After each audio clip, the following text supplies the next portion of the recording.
All right, Cruz, how many recommended future items do you have tonight? I'm glad you bring that up, babe. No, I do see some items that, again, just fell off the cracks. Unfortunately, I don't recall them. I think I remember AIM High as being one of them. That was one of the future agenda items. That We're definitely missing right. some or many. Yeah, some were resolved, and then Ms. Tamery, maybe we need to go back and check the previous notes. You're right, because I know you're correct about AIM High. I know a number of them were resolved in the last meeting. I can think of that one, and I can think of the exit process that was brought up in the last meeting.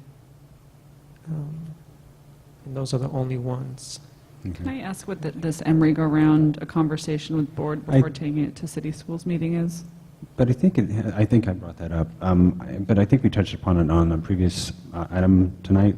I think it's just something we need to get on the agenda for the city schools as far as that discussion, as far as routes and. Talking about getting a stop in front of, okay. That would be the first order of business, and we can talk about other things pertaining to the Emory go-round service.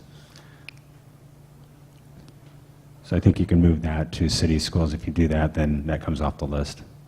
If we add it, and we're having some conversations with the council regarding the topic and the PBID, so it might not be, Okay. we might want to finish those All right. conversations first. Okay. And I have a couple of items. I don't know if they're future agenda items or follow-up items or not, but I'll raise them, and then please let me know if there's interest in them. I maybe in the form of an update, but I would love to see for us to address the findings from the COC that they had in the audit. Yeah. I don't know what the appropriate way to I think that approach they're this. required to report to us on a semi-annual basis, right? COC, because I've seen reports. I remember when we were talking about.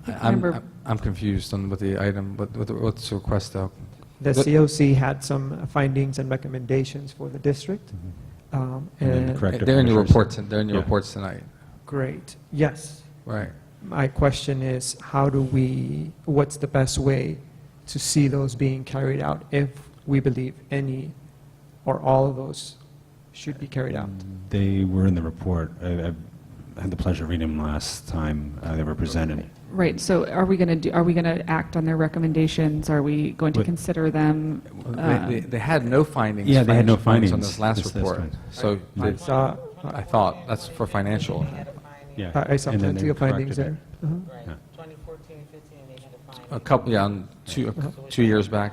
That's possible. Yeah, I don't doubt that. If you read the two reports. So again, I don't know, absolutely. So I don't know what the right, I don't think necessarily it's a future agenda item. It could be. Maybe it's just a follow-up item for John Well, to can help you us. could we put a request into the COC committee for that? Well, I think No, the findings, the COC provided their findings in the reports. It is up to us to decide whether we're going to follow those recommendations or not, or address them. And my question is, You're correct. I'm just thinking, I'm just trying to figure I out. think it might make sense sort of offline, for you or us individually to look at those and see, if there are individual ones that you want to see brought back to the board, or, Don wants to see brought back to the board, or whoever. I would maybe prefer that John would look at those findings because they're addressed to the district. And so have John potentially recommend any next steps on those. I can do that. Yeah. Yeah, that sounds good. All right. So I don't know, I know the list is getting pretty long for future agenda items, but a parent did come here today and talk with us about what our policy on tardiness and tardy slips, and that seems like possibly a quick fix to create a better policy on that. And it also led to one of the issues that we talked about is parking and parents being able to drop off their children in a timely manner. With this street being as busy as it is, but if we could address our policy on tardiness, and as somebody else had pointed out, financially, I think we lose out when children are reported as tardy. I'm not sure if I'm correct on that, but it's something we need to be a little less we need to be a little bit more understanding of the parents trying to drop off their kids. I think that the tardiness is something that I'd like to learn more about. I would request as part of that, I'd like to hear from the principals as to sort of the rationales behind the policy. I think it's possible there could be important reasons why they have that policy. Maybe not. Yes, but it was it's just changed, something it was just changed, yes. It's something I would like to learn more about before we're sort of undermining the principals and their decisions. Okay, we can ask them to make that a part of our presentation. Absolutely, and it's important for us Right. to not consider it as a directive that we want to change the tardy policy, but it's actually, we just want to understand it. So from my experience, and this is just speaking from my experience, that when we were allowing the kids to come at 8:35, they were coming at 8:40. If we were allowing them to come at 8:40, they were coming at 8:45. It was When worse we're- than that, yeah. When we're allowing them to come at 8:30 with a 5-minute grace period, then they would still come 5 minutes after the grace period, or even more. Some kids, up until 9 o'clock, they're still coming to school.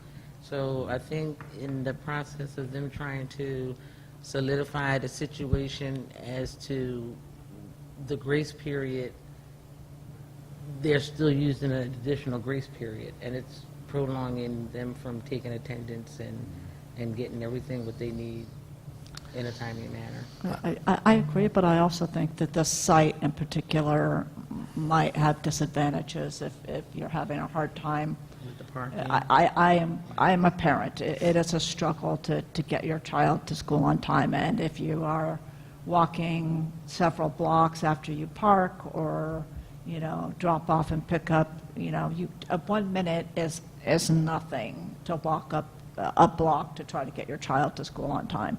And that the child shouldn't be the one who has, it's really the parents. The child should not be ostracized or sent by themselves, to get a tardy slip. That sounded bad to me, so. Understood. I agree. think, well, I'll be happy to follow up on the recommendation to have the principal come provide more information. Does that sound okay?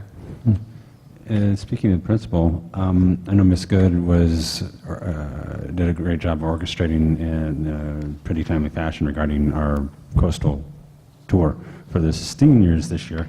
And I'd like to hear her report and report from the students as soon as they get back or in a timely fashion, because I really want to see the results of our... They might need time to prepare, so. Oh, come on. I know. Anyway, Okay. just to Yeah. put her on the radar. Sure. I think we mentioned it, but yes. I have one other one, and this has maybe come up tangentially, but we've had several requests about a science adventures for girls, for boys. So exploring, how we can, math and science are so important. So, how can we really be, the school for math and science? And I think one way is to expand our sort of extracurricular science and math opportunities for everyone. Got it. I would support that, and to me, that was part of the intent in future agenda item 6, but I'm glad we are clarifying that. And we just got an email from them today with some ideas, so it may include boys, but if not, we'll ask about that. Okay. All right.